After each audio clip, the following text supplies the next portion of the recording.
안녕하세요. 오늘의 데일리 뉴스레터에 오신 것을 환영합니다.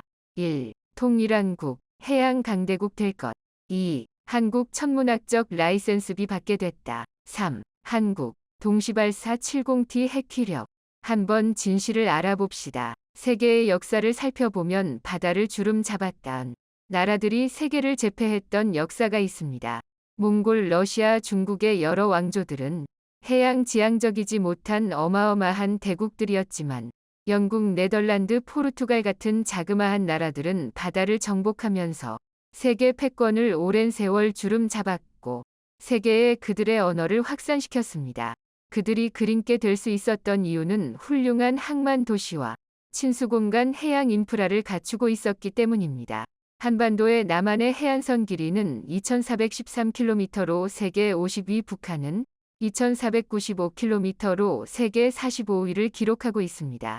그런데 만약 통일이 되면 4908km로 세계를 주름 잡았던 무적 함대가 있던 스페인 수준인 26위, 27위권으로 뛰어오르게 됩니다. 그렇다면 한반도 통일 이후 급부상하게 될 항만 도시들 랭킹 10위를 살펴봅니다. 10위 해주시는 황해도, 옹진반도 일대의 중심 도시입니다. 과거 38도선이 지나는 도시이기도 합니다. 해주시는 서울보다 북쪽에 위치하고 있음에도 서해 바다와 바로 맞닿아 있어 남중국해에서부터 올라오는 난류의 영향으로 대체로 온화한 기후에 속하고 겨울에는 수양산맥이 북서 계절풍을 막아줘서 북한 지역 중에선 가장 살기 좋은 항만 도시입니다. 해당 지역은 평야지대, 복잡한 해안선이 있어 농산물과 해산물이 풍부하며 90년대 고난의 행군 시기 때에도 심각한 기아 사태를 면할 정도의 풍부한 먹거리가 있었던 도시입니다. 해주시가 통일 이후 발전하게 될 주요 이유로는 바로 해당 지역은 주요 철도, 주요 고속도로 망에서 소외된 지역으로 오히려 백길이 더 빠른 교통망이기 때문입니다. 지금은 휴전선으로 백길이 막혔지만 과거에는 서울 등 남한의 주요 항만 도시들과 교역이 용이한 수운망을 갖추고 있어서 지역 거점 항만 도시가 될 것으로 기대됩니다. 9위 신포시는 한반도에서 가장 사람이 살기 좋은 기후 환경을 갖췄다 평가받습니다. 한반도에서 가장 서한 해양성 기후에 근접한 기온을 보여주고 있습니다. 여름엔 시원하고 겨울엔 따뜻해 연교차가 적습니다. 신포시는 통일 이후에 합경남도 유력 도청 후보지로도 거론됩니다. 현재 함경남도 최대 도시는 함흥시이지만 함흥시가 광역시로 승격되면 신포시의 합경남도청이 생길 가능성이 높다는 것입니다. 신포시는 평양과 나진을 연결하는 평라선, 철도가 지나는 철도 교통의 요충지이면서 해안선을 끼고 있고 무엇보다 기후 환경이 우수할 뿐 아니라 마양도 등 불거리가 풍부한 자연환경으로 인해서 관광산업이 발전한 항만 도시가 될 것으로 보입니다. 그뿐 아니라 이곳은 북한 최대 잠수함 기지가 위치하고 있는데 수심이 깊은 바다 특성상 통일 이후에도 한국의 해군항이 될 것으로 보입니다. 8위 함흥, 남한에선 통해안에 대도시가 거의 없습니다. 그런데 북한 제2위 도시는 전통적으로 통해안에 있는 함흥시를 꼽습니다. 도시 규모로 따진 2위는 난포시이지만 평양 수도권에 속해 진정한 제2도시는 하풍으로 꼽습니다. 함흥시 남부의 흥남항은 일제시대 어마어마한 공업도시로 발전했습니다. 1927년 조선 질소비료 주식회사 공장이 들어서면서 한반도 최고 수준의 공업도시로 발전해 조선 팔도, 일본 열도로 비료를 실어나를 항만이 발달했습니다. 지금도 그 기능이 어느 정도 유지되고 있고 향후 통일이 되면 함흥 흥남 일대는 공업도시를 바탕으로 한 거대 메트로폴리스가 형성될 것으로 기대됩니다. 7위 나진, 통일 이후 중국 조선족 자치주, 연변 해이롱장성 몽골, 내몽골 일대의 항만 수요를 나진항이 흡수할 수 있을 것으로 보입니다. 유엔의 두만강 광역개발위원회에서는 향후 통일 이후 한국, 중국, 러시아 등 인접 국가들과의 평화체제 구축을 위해 두만강 하구의 평화적 경제 공통체를 만들기 위한 프로젝트를 개발 중에 있고 그 중에는 나진항 개발 계획이 있습니다. 지금도 나진 일부 항구를 중국이 조차해 사용 중입니다. 나진시는 중국, 러시아와 접경하고 있는 특성상 주북 미군 부대 배치의 주력 항만이 될 것으로 보입니다. 수심이 깊어 항공모함이 배치되기에 알맞고 배후 인구가 많지 않아 적절한 군항이 될 것으로 기대됩니다. 6위 신의주는 중국 단통시와 마주하고 있습니다. 중국 단통은 최근 고속철도가 개통하며 초고층 빌딩이 즐비한 마철로 도시로 변모하고 있습니다. 무엇보다 북한 국경에 딱 바로 맞붙은 대규모 항만을 건설하기 시작하면서 북한과 개발 격차가 더욱 커지고 있는 실정입니다. 이에 신의주 인근 압록강 하구의 신도심과 황금평 일대의 대규모 산업단지 개발, 그리고 항만 조성 프로젝트가 이뤄질 것으로 기대됩니다. 5위 남포. 서울에 인천이 있다면 평양에는 남포가 있습니다. 현재 평양과 남포는 수도권처럼 연담되지 못했으나 통일 이후에는 평양과 남포를 잇는 큰 메트로폴리스가 형성될 것으로 기대됩니다. 남포에서부터 평양까지는 대통강이 흐르는데 이 대통강은 현재 운하처럼 기능을 수행하고 있습니다. 남포에서 평양까지 수문이 발달하기 좋게 돼 있습니다. 남포에서부터 평양까지는 거대한 평야지대가 형성돼 있어 도시 개발을 하기 매우 수월해 향후 눈부신 발전이 기대됩니다. 4위 평택. 미군 부대가 입주해 있고 한국 최대 첨단 대기업 산업벨트가 밀집해 있는 평택항이 더 바빠질 것으로 보입니다. 통일 이후 한국의 브랜드 가치가 상승함으로 인해서 한국산 상품들이 더욱 불티나게 팔릴 것 같습니다. 평택함 주변에 몰려있는 대기업체를 비롯해서 아산만 일대 지역은 세계에서 가장 부유한 지역 중 하나가 될 것으로 기대됩니다. 미국 CNN 방송은 미래 세계에서 가장 부유해질 도시 중에 아산만 인근의 두 도시를 꼽았습니다. 2025년 세계 7대 부자 도시가 될 지역으로 평택항과 마주한 화성시와 아산시가 꼽힐 것으로 예측했습니다. 바로 인근에 집적돼 있는 대기업 산업단지를 덕분으로 해석되는데 통일이 되면 더욱 평택 부근 지역들이 활성화될 것으로 기대됩니다. 3위 청진시는 북한의 제3도시입니다. 인구 6만의 대도시이면서 김정은의 처리설주의 고향입니다. 청진시는 러시아, 중국 그리고 바다 건너 일본과 마주하고 있어서 과거부터 최신 패션 문화의 중심지이면서 공업 도시로 성장을 해온 신시가지입니다. 7위에 언급한 나진양의 경우에는 배후 인구가 매우 적은 편입니다만 청진시의 경우에는 배후 인구가 풍부하고 이미 주민들의 소득 수준이 북한 내에서는 높은 편에 속해서 대도시로 성장하기에 알맞습니다. 게다가 청진시는 북한 최대 제절소인 김책제철소가 자리 잡고 있어서 한국의 포항시 수준의 인구 성장과 또 자동차 산업 같은 철강을 바탕으로 한 산업도시로 재탄생될 것으로 기대됩니다.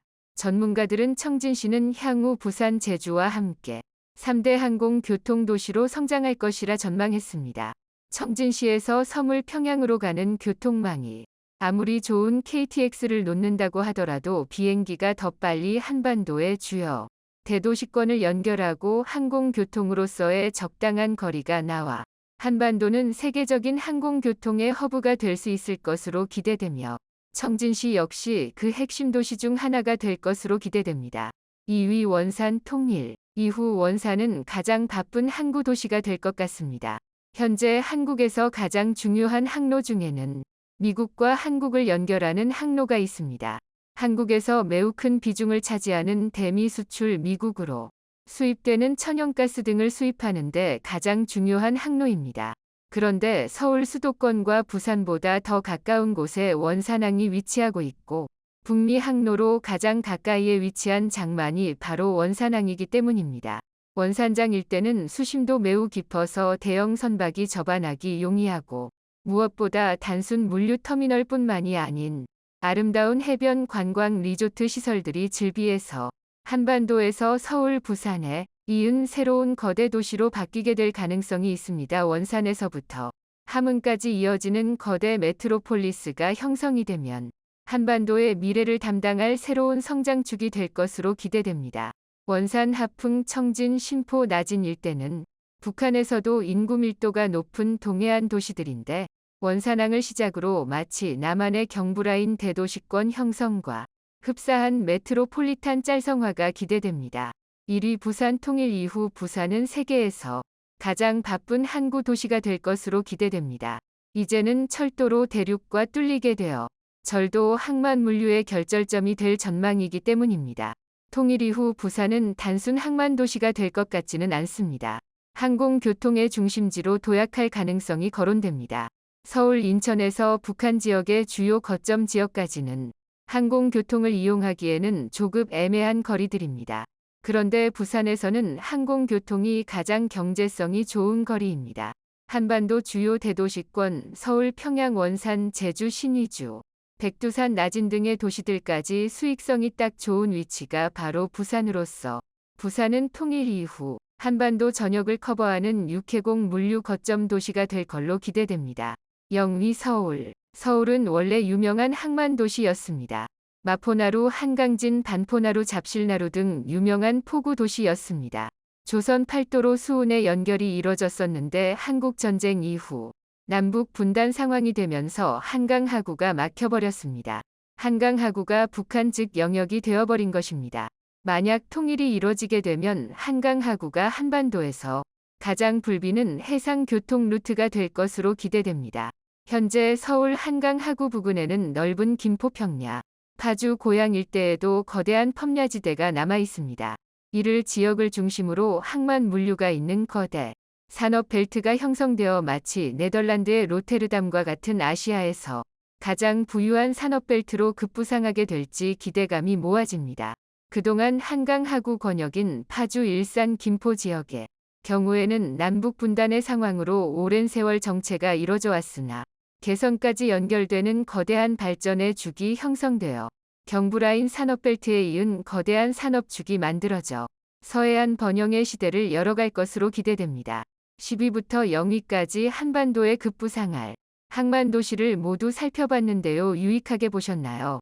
얼마 전 하나큐셀의 태양광 패널이 미국 최고의 패널로 선정되었습니다. 미국에서 가장 인기 있는 태양광 패널 브랜드에 선정된 것입니다.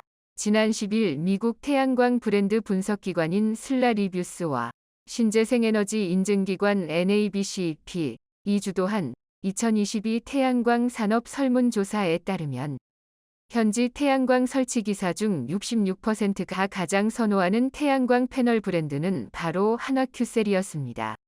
한화의 뒤를 이어 중국 REC, 캐네디언 솔라, 캐나다 실팝솔라 등이 인기 브랜드로 꼽히고 있었습니다. 이번 조사 결과가 특히 의미 있는 이유는 제품에 대한 전문적인 이해를 가지고 있는 태양광 설치 기사의 의견이 반영되었기 때문입니다. 한화큐셀은 미국에서 고출력 태양광 모듈 큐피크 듀오 시리즈를 선보여 현지 소비자들의 까다로운 품질 기준을 만족시켰습니다. 큐피크 듀오는 스몰캡 기술을 적용해 셀과 셀 사이 간격을 최적화하고 모듈 발전 효율을 높인 제품인데요. 국제전기기술위원회의 기준보다 2에서 3배 엄격한 테스트를 거쳐 출시된다고 알려져 있습니다.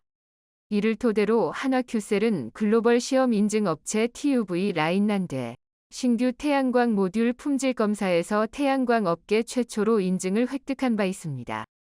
이처럼 한화큐셀은 품질 경쟁력을 인정받고 북미에서 활발한 수주 활동을 펼치고 있는데요. 사실 그동안 태양광 하면 중국이었습니다. 중국은 글로벌 태양광 시장에서 밸류체인을 독점하며 점유율 80% 이상을 자랑했습니다. 중국이 주도하는 태양광 시장의 흐름을 바꾸기 위해 한국은 새로운 기술 개발로 승부를 걸었습니다.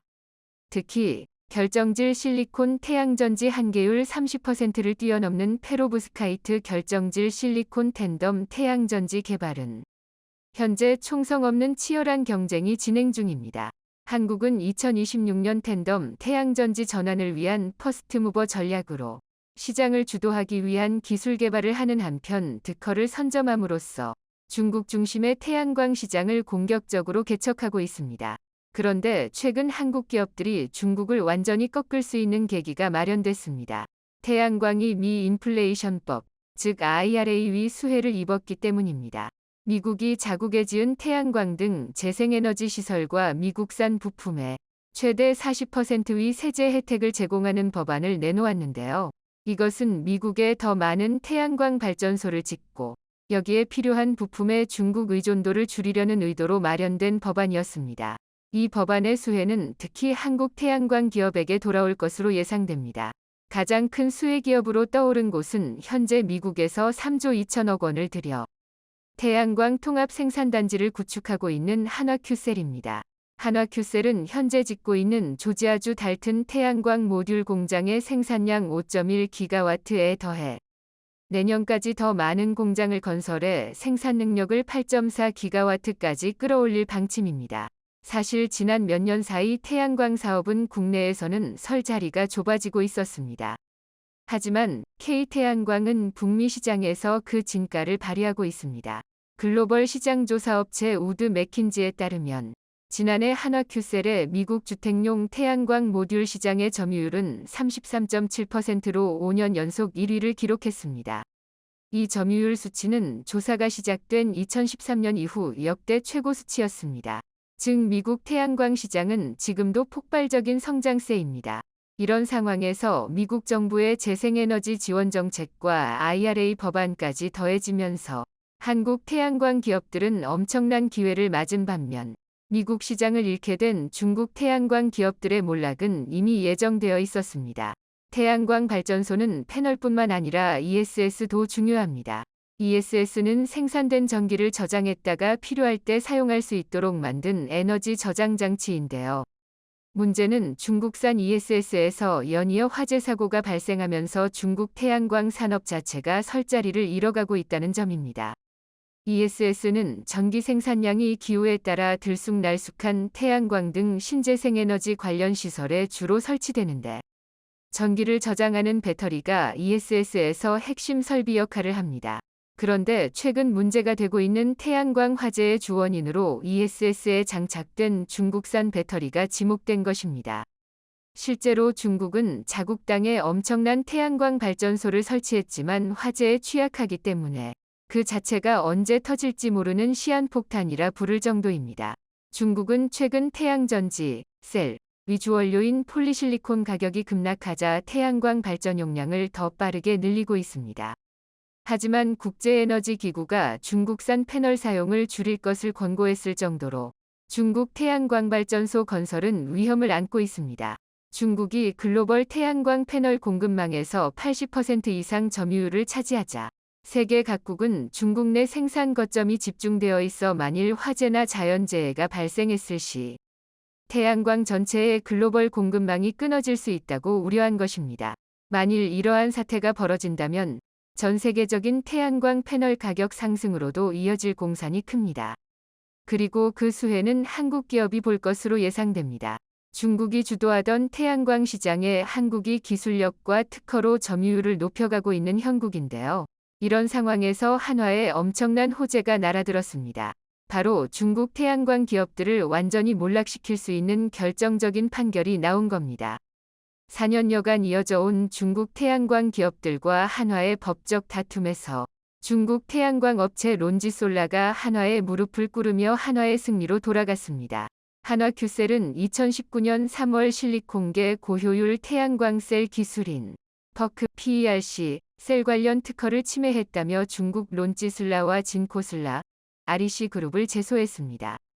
퍼크 PERC 셀은 태양광 셀 후면에 보호막을 형성해 투과한 빛을 다시 셀 내부로 반사시켜 발전 효율을 높이는 기술로 고효율 태양광 셀의 대량 양산을 가능하게 하는 기술입니다.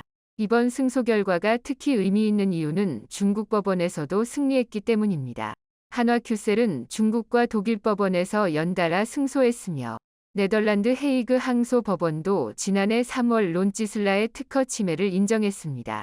그러면서 론지솔라의 태양광 제품은 한화큐셀의 기술을 침해했기에 곧바로 독일과 영국, 스위스, 프랑스, 헝가리, 스페인, 벨기에, 불가리아, 포르투갈, 오스트리아, 리히텐슈타인 등 11개국에서 판로가 막혔습니다. 지난해 9월에는 유럽 특허청, 에포, 도진코슬라, 론지슬라, REC슬라가 제기한 퍼크 기술 관련 특허 유효성 심판에서 한화큐셀의 손을 들어줬습니다.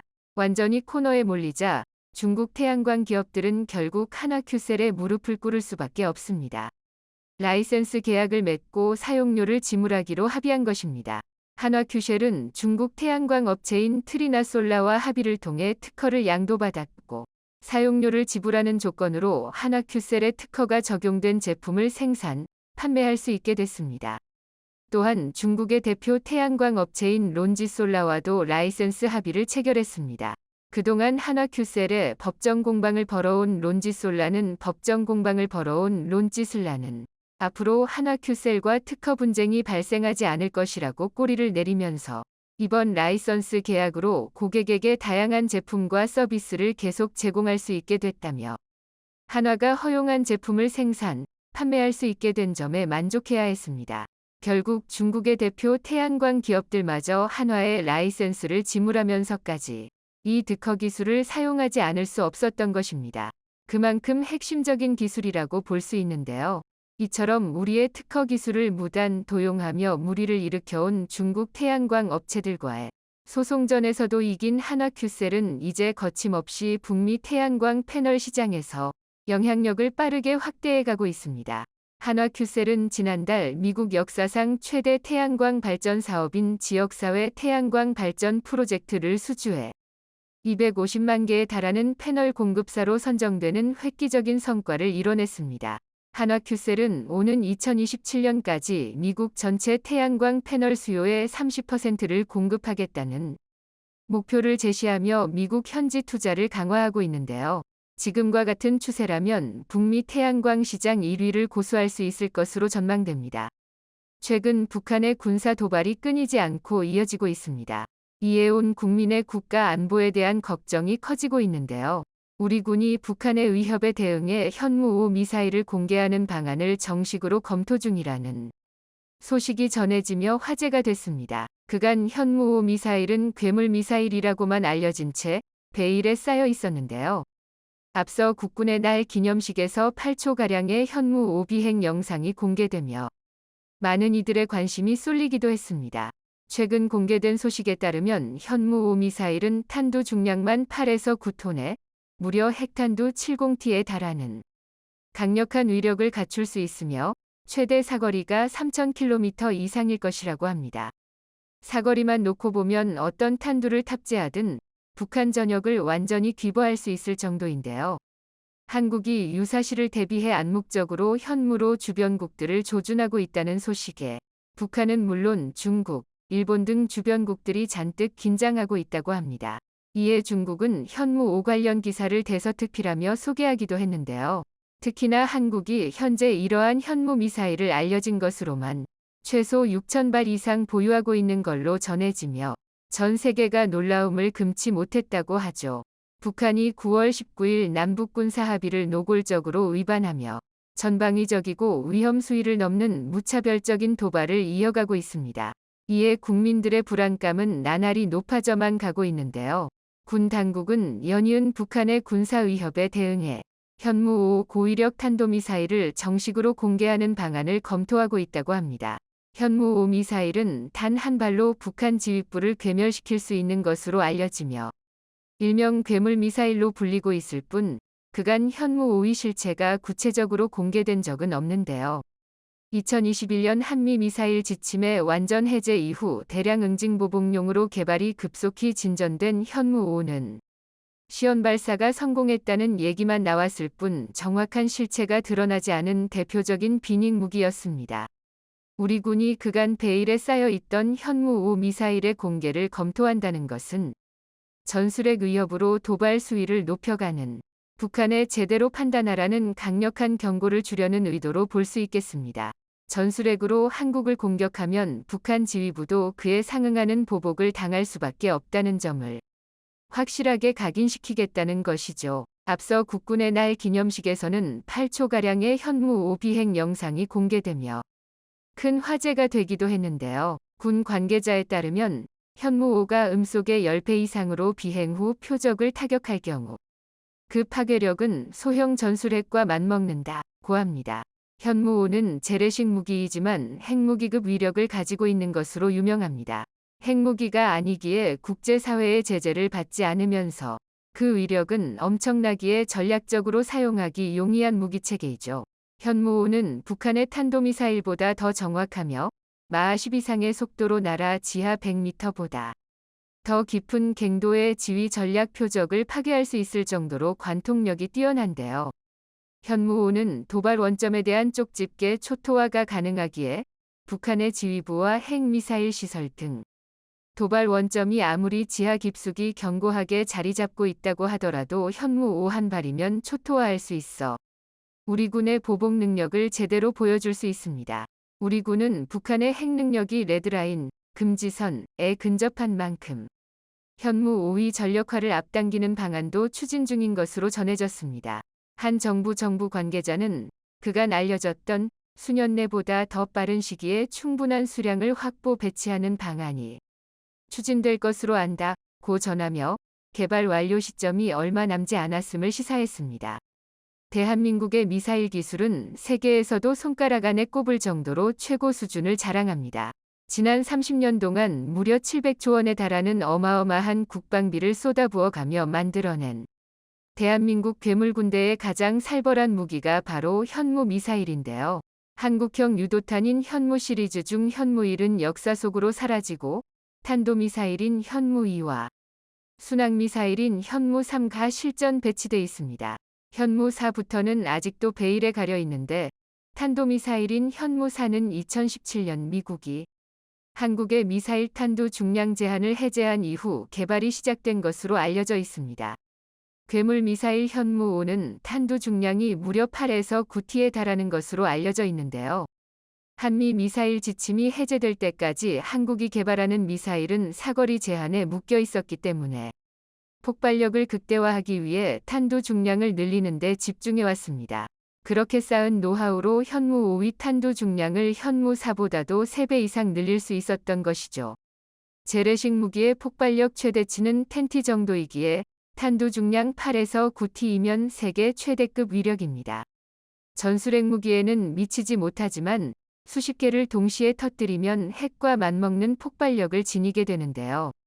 핵폭탄으로는 지하 50m 정도밖에 뚫을 수 없지만 현무5로는 지하 100m보다 더 깊은 갱도 속의 표적도 파괴할 수 있기에 오히려 관통력 면에서는 재래식 무기가 더 우수합니다. 한편 우리나라가 발사했던 나로호의 출력이 70T 물결표 100T이기 때문에 현무5가 그 이상의 출력을 가진 미사일이 될 수도 있다는 이야기가 나오고 있습니다.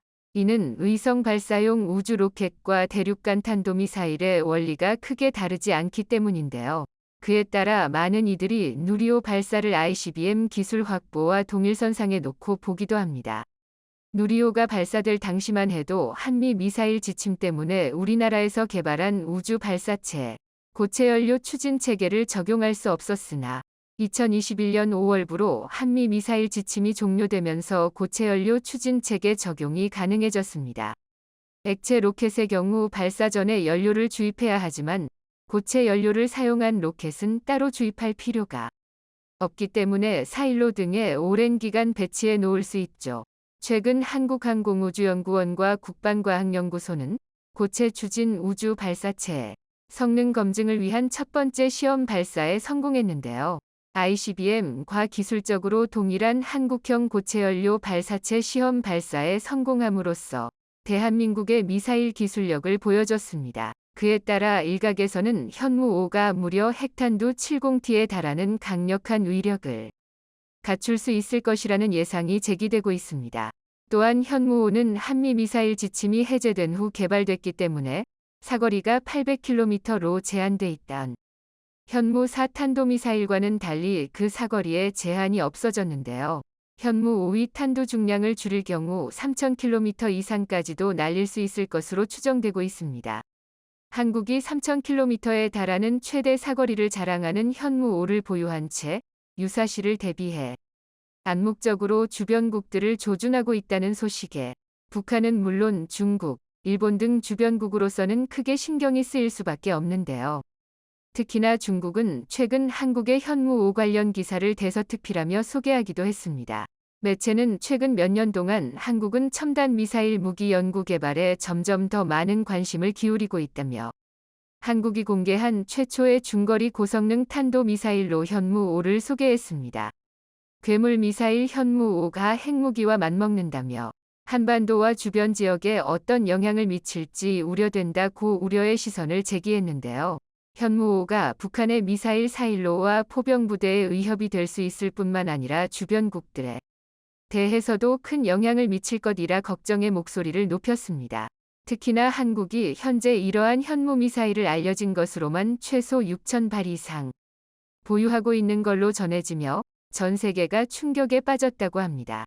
우리 군은 공식적으로 알려진 것만 총 6,000발 넘는 미사일을 보유하고 있으며 포탄 보유량은 무려 800만 발이 넘는 것으로 알려져 있습니다. 그에 머무르지 않고 국방부는 현무 미사일 수량을 대폭 확충하겠다는 새로운 계획을 발표했는데요. 차세대 탄도미사일 개발을 위해 로켓기술연구원을 추가로 신설하고 국방과학연구소와 함께 현무 미사일의 성능 개량에 박차를 가하고 있습니다. 또한 새로운 미사일의 성능을 정확도와 속도, 파괴력 등 모든 면에서 최대치로 고도화할 계획임을 밝혔습니다. 그에 따라 현무 미사일의 생산 라인 증설도 이어지고 있는데요.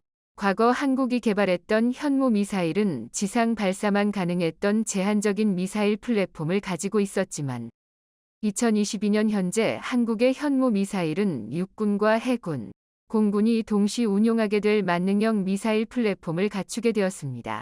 이와 관련해 최근 현무 미사일에 관한 3종의 성능 개량화 과정이 새롭게 알려지며 많은 이들의 기대가 커졌는데요. 잠수함 발사형 SLBM 현무4 미사일과 이지스 구축함형 현무4 미사일은 지상 발사형에 이어서 두 번째로 개발 완료 단계에 접어들었다는 것이 공식적으로 확인됐습니다.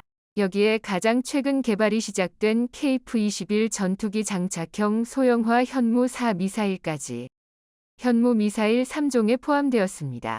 일각에선 지상에서 발사하는 현무 미사일뿐만 아니라 바다와 공중에서 발사하는 현무 미사일 역시 유사시 충분히 핵무기 전환이 가능할 것으로 예상되며 한국의 국방력에 대한 기대가 커지고 있는데요. 무엇보다 한국이 지속적인 기술력 습득으로 인해 북한은 물론 중국과 일본 전역을 겨냥할 수 있는 사거리 3,000km 이상의 대형 탄도미사일을 갖추는 데 성공했다는 사실에 온 국민이 조금이나마 안심하고 지낼 수 있을 것 같습니다. 그 보유 소식만으로 계속해서 한반도를 위협하는 주적인 북한과 중국, 일본의 강력한 경고가 될 것 같은데요.